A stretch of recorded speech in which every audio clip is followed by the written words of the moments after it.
When the ash fell in 79 AD, Pompeii did not simply end. It paused, shattered, and then slowly people returned.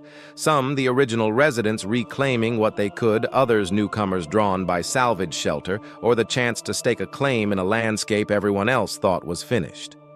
And what they built inside the ruins was not a romantic restoration, but a workable life, one decision at a time. Picture a family approaching the shell of their old insula. The street is a shallow trench cut through lapilli like a snow-plowed lane. Wagon wheels already biting ruts into compacted ash. Broken lintels lean like teeth, and a courtyard is knee-deep in pumice. But the logic of survival is simple. Clear sort, make safe, and start again. They push a path through the debris, then raise the threshold with a course of stones, so the next rain doesn't sluice filth inside. Someone chisels a fresh bar hole into the surviving jam. Because night has to feel defensible. A small brick surround for a brazier appears where a roof once threw shade. And over the rubble they stamp a thin, hard floor, the kind archaeologists now find sitting neatly above eruption debris. Elsewhere along the block, you can read the same grammar. A row of tiny post holes set in ash for a reed partition that steals a sleeping corner from a roofless hall. Amphorae necks sawn off to make scoops for carrying crushed stone. Stacks of tiles sorted by size under the dry reach of a portico because someone has turned a public space into a supply yard. This is not guesswork. It is how settlement looks in the ground. Traces of hearths cut into ash, drains hacked to carry water out of rooms now open to the sky, compacted surfaces where feet passed again and again. Each small signature tells you time kept moving after the Vesuvian disaster. The city's famous shops, wine bars, bakeries, fullers, do not spring back as if nothing happened. Instead, you see low-energy substitutes, grain ground in portable querns on a patch of floor that wasn't a tea there before 79. Dyeing or mending done on a bench near a stable wall, where the light is good, a corner given over to repair work, where hammer scale and miscast droplets mix with ash. Domestic routines compress and harden. Water jars congregate near improvised drains because pressure in the pipes is unreliable. Cooking shifts to safe corners where sparks won't jump to ancient timber. Storage migrates to leveled patches of stone chips because intact lofts are rare. The public bones of Pompeii change purpose too. Temple steps become sorting tables for salvage. A bath complex, if any flow reaches it, works as a distribution node rather than a leisure suite. The colonnades that once framed elegant movement now shelter timber piles and tile stacks. Security becomes a daily craft. Doorways grow waist-high barricades of stone, not pretty but practical. Thresholds are rebuilt higher and tighter. Sight lines are controlled with screens or low walls so a family can watch the street before committing to an open door. Even the animals write their presence. Goat pellets gathered in corners, shallow post and rail pens anchored in ash, gnaw marks on discarded bone near places where kitchen sweepings accumulate, signatures of meat, milk, manure, and the compromises of living in a half-roofed city. If you step back from details to reasons, the returns make sense. Property and memory are sticky. Estates on the plain still grow grain. The Bay of Naples still carries boats between familiar harbors, and not every household can restart in a stranger's town. Some people come to guard a claim, some to mine value from salvage, some because a broken city still offers walls against wind and strangers. Over months and years, improvisations repeat block by block until they stop being temporary. A flimsy door is replaced by one with real hinges. A rough floor is relaid and leveled. A temporary dump at the edge of a block becomes the regular place for refuse. Neighborhoods shrink to what can be walked and maintained. Agreements emerge, who sweeps which stretch of lane, who keeps the key to the stacked tiles, who mines children while others queue for water, who walks to the shoreline to barter fish for oil. The evidence that anchors this story is the toolkit of archaeology and ancient history, not legend or modern imagination.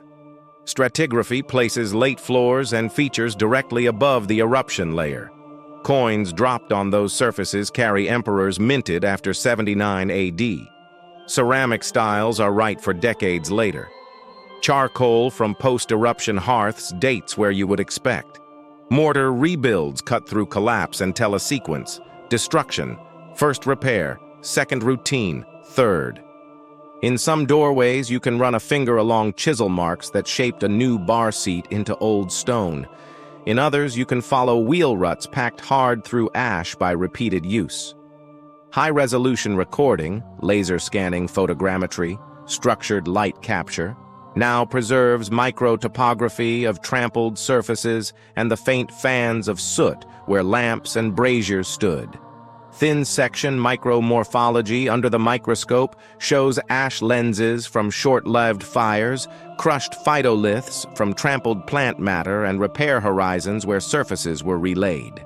These are small, stubborn facts, and they add up to years, then generations, of habit. The human picture that emerges is not a city reborn in marble and paint, but a society that learned how to live with damage. A family can reclaim 2 rooms out of 8 and still cook, sleep, mend, and store food. A corridor can become a waiting space, swept and furnished with a bench and a lamp where neighbors gather out of the wind to pass news or queue for limited water. A shop facade can become a controllable hatch for barter and distribution. Children grow up knowing which walls still carry weight, which alleys channel rain, which corners are safe for flame. Officials and traders return intermittently. A man with a seal and a wax tablet appears to note salvage or levy dues. A peddler tests a market with oil or salt. A contractor offers labor to clear a blocked street. A priest reopens a cramped shrine that survived.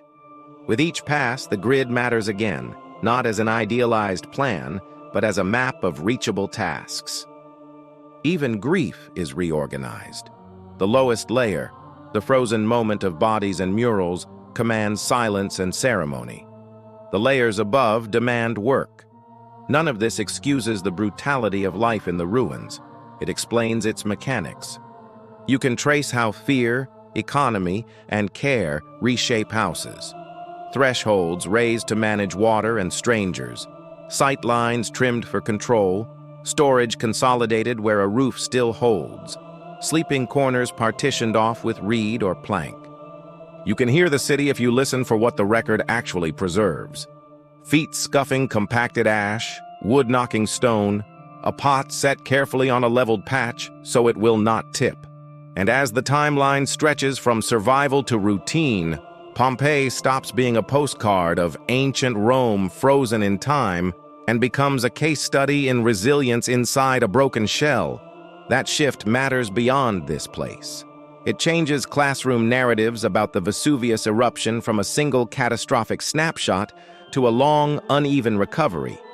It reframes Roman history as something more than emperors and villas by showing how ordinary people, survivors, families, laborers, repaired a life with cheap materials and practical knowledge. It gives archaeology teeth by tying fine-grained evidence, floors, drains, bar holes, soot, to behaviors you can recognize today in post-disaster towns. It also explains why the survivors who returned to Pompeii were not a footnote, but a force that kept value flowing through the bay. Salvage turned into stock cleanup crews, into settlers' provisional measures, into a culture of making do. Over decades, the extraordinary became ordinary. Paths compacted, thresholds shined from hands, hinge pins wore grooves, and the late layers climbed into late Roman horizons before the site's fortunes changed again. If you stand in one of those rooms now and try to read its story, the right question isn't why did they come back, but how did they keep going? And the answers are all around you in small choices: a raised step, a swept floor, a lamp soot fan, a door that closes with certainty. That is the testimony of the survivors who returned after 79 AD. Not a myth of a city in amber, but the record of people who made time start again among their own ruins.